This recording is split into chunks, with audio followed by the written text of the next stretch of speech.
creating ng mga crafts. Siguro yun na nga yung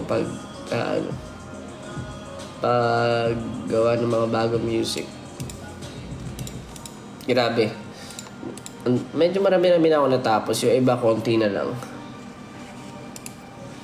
So, salamat kasi kayo rin yung inspiration ko talaga. Minsan gusto ko iparinig pero baka kasi may leak eh. Mas maganda yung hindi nyo pagsasawaan.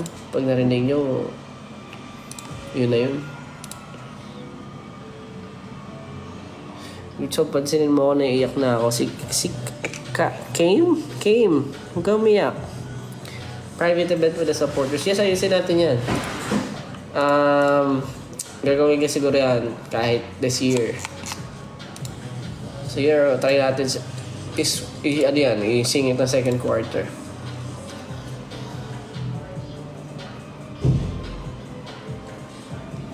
Pagsamahin natin yung Facebook at TikTok subscribers.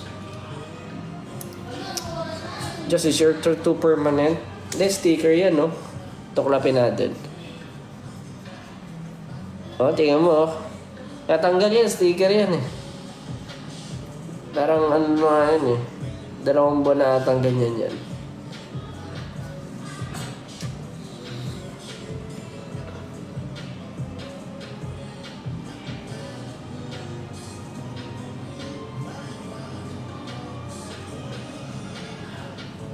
Kailangan kayo punta na UK. Ito, yung UK namin. Dapat this year. Kaso, namin naging problema last year. Alam nyo naman.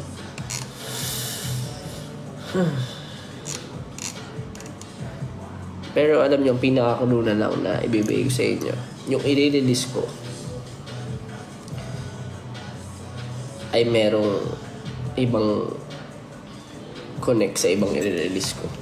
Yun na lang.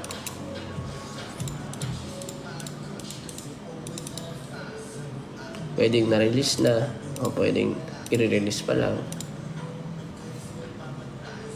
Just paano ka nag-aaral ng music production? To be honest, sumasabay yung utak ko sa music production. Yung equipments kasi ang hirap-hirap eh.